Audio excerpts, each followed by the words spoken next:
Hello dear algorithms traders, in today's post we will talk about absorption in the market. Many trading coaches tell their students that absorbing like this is a safe way to make a lot of money.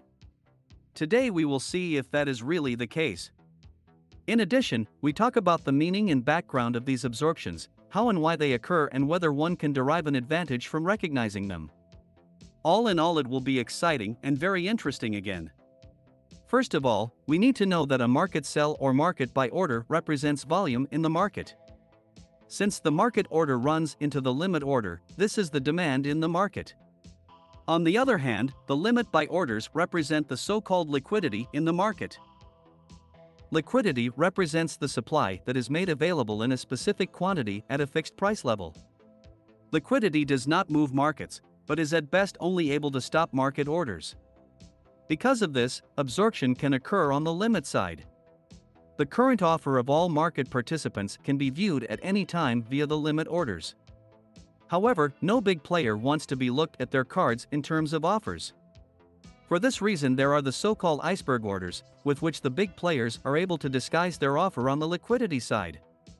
Most exchanges offer the ability to send iceberg orders based on demand, created by institutional or individual traders trading large volumes. Such traders wish to hide their orders since orders generally reflect the intentions of their owners. Great traders are considered to be more informed and influential than the average trader, otherwise they probably wouldn't be as big. Therefore, if a large trader's intention becomes transparent to other market participants, they may decide to fill the large order in advance, making it difficult to execute at the desired price. So, the iceberg order is used to reduce the risk of a strong price movement while hiding one's strategy. An iceberg order is a limited buy or sell order, where the actual total liquidity in the open order book is not clearly visible. The rest of the liquidity remains hidden. Only when the still dormant, outstanding peak is executed, reveals the next hidden part of iceberg liquidity. This will then be added automatically. This continues until the entire iceberg order has been processed or cancelled beforehand. Since this only works on the limit side, this is exactly why the big players use these limits for their entry and exit. We need to distinguish between two different types of iceberg orders, native and synthetic. First of all, native iceberg orders are managed by the respective exchange itself and billed to the respective market participant. All new tranches are treated as a change to the first order, so the original order ID is retained throughout the term. This means that a native iceberg order can be clearly verified using the relevant data. Synthetic iceberg orders are submitted by independent software providers whose infrastructure is physically separate from the exchange. These software providers split the original iceberg order, submit new tranches, and track their execution. These tranches cannot be distinguished from the usual limit orders of other participants. Of course, they are a bit more expensive, but also not detectable. I have produced 2 videos on the subject of iceberg orders. To what extent can iceberg orders be identified? In recent years, there have been numerous scientific works with different approaches and results. A scientific study in the S&P revealed that native iceberg orders account for around 4% of the total volume. These native iceberg orders are clearly traceable due to their constant ID. The synthetic iceberg orders accounted for 30% of the total volume. However, they cannot be localized in principle. A possible identification is based solely on an estimate. This means that of all iceberg orders, just 12% are native iceberg orders and 88% are synthetic iceberg orders. In addition, it was determined in the scientific work that iceberg orders in various assets make up to 60% of the total volume in the market. Basically, iceberg orders are only used to enter or exit a position. When a price is going down, you can get out of the dollar or into the euro with an iceberg order. If a price is going up, you can get out of the euro or into the dollar with an iceberg order. Let's imagine a price has been falling for a few days, suddenly there is a strong absorption, then we first have to ask ourselves the question, is this a dollar exit or is the euro just being bought? Even if we knew that, we still don't know if the price would go up or down after that.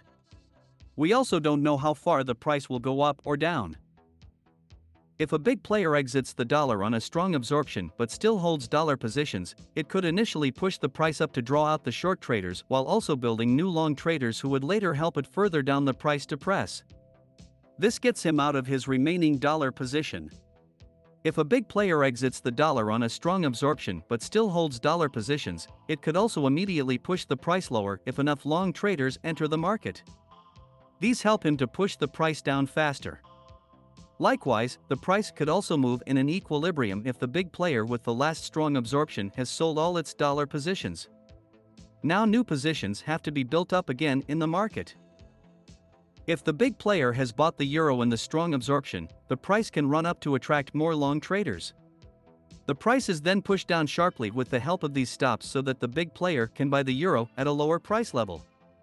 If the big player has collected the euro in the strong absorption and the price continues to go down, this is usually due to the fact that a large number of long traders are entering the market at this point. With the help of the stops, the big player now has the chance to buy the euro at a lower price level. If the price is then in equilibrium, the big player could use it to attract short traders, whose stops afterwards help push the price sharply higher. But let's see what actually happened.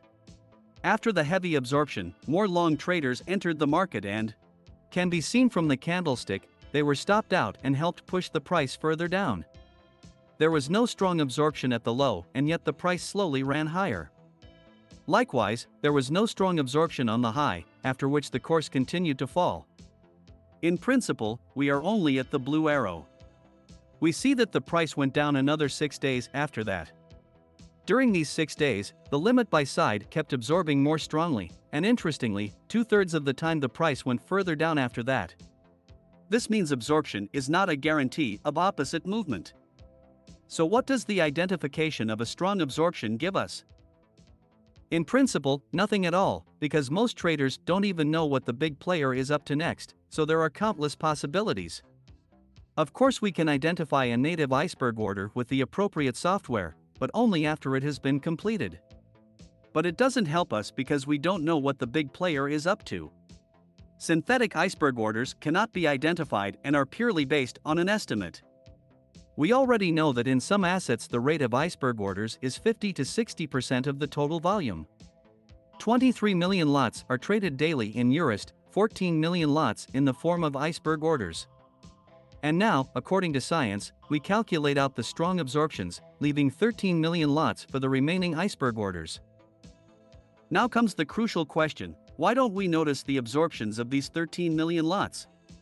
The answer is simple: because the big players are constantly launching smaller absorptions into the market. In the S&P, the average iceberg order is 10 to 20 lots in size. Let's take a look at how this works. Here we see the Eurist in the M5 within 2 days. First, there was a small fake break out to the bottom. The stops from the short traders quickly brought the price back up, and then the market was slowly and strategically pushed higher with many long traders getting in there. Those long traders were then pulled out, and now the price has been slowly pushed up to motivate more long traders. We now look at the whole thing on the limit orders page. In the slowly rising price, we can see that more and more bids have been collected at the same price levels. The short traders' stops helped push the price lower and the dollar continued to rally. Let's look at this section again within an M1 chart. We are in a clear equilibrium with a slow bullish bias for more and more long traders to come in. The big players keep going to the same price levels and buy the dollar. After enough dollars were raised, the stopped out long traders helped push the price lower. But there is another way.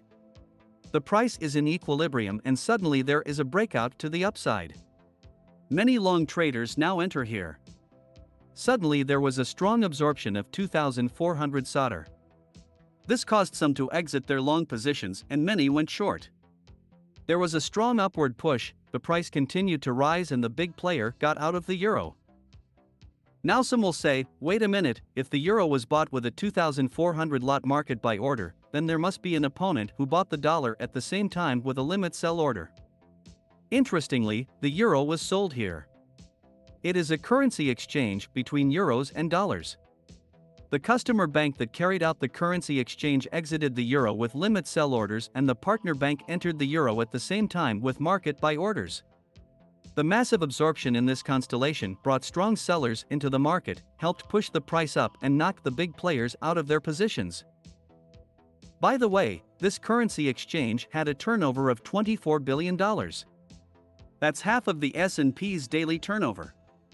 And only the biggest big players achieve that. Here we see a normal market per price order in the DOM. This order does not show individual split limit orders. There is now MBO data that makes this division visible. At first glance, this seems to be an advantage if spoofing did not exist. There is pulling, where the big players can withdraw their liquidity within a limit order, and stacking, where liquidity is added. However, this order must go to the back of the queue. An iceberg order that is in the queue must be executed before the new tranche comes in. This means that this single subdivision does not bring any significant advantage, especially since the orders are cleared so quickly that you cannot follow them with your eyes. Personally, I don't believe in iceberg order detection software. The vendors of this software write, "We use a proprietary algorithm to detect and predict iceberg orders." That sounds really professional, but translated it means, we cannot identify the synthetic iceberg orders, but we simply estimate them. And let's face it, who wants to rely on an estimate 88% of the time? In addition, I pay €600 per year for MBP data with stock exchange software, but €2,300 for MBO data with the corresponding software. I find that inappropriate. But now some will say I trust my software provider to be able to correctly estimate the synthetic iceberg orders. But even that is of no use to us, because we don't know how a big player will react after absorption. I know some traders who pay many thousands of dollars a year, a lot of money for little service. Unfortunately, there is no security on the stock exchange, not even for €2,300 a year. So you can save your money. Perhaps I could show you today that there is no reliable method to react appropriately to a possible absorption. 88% of iceberg orders are definitely impossible to locate, and I don't want to base my trading decisions on anyone else's estimates. A data feed and good stock exchange software together must not cost more than €50 a month. So you have everything you need. I wish you a successful trading week. Best regards, Michael.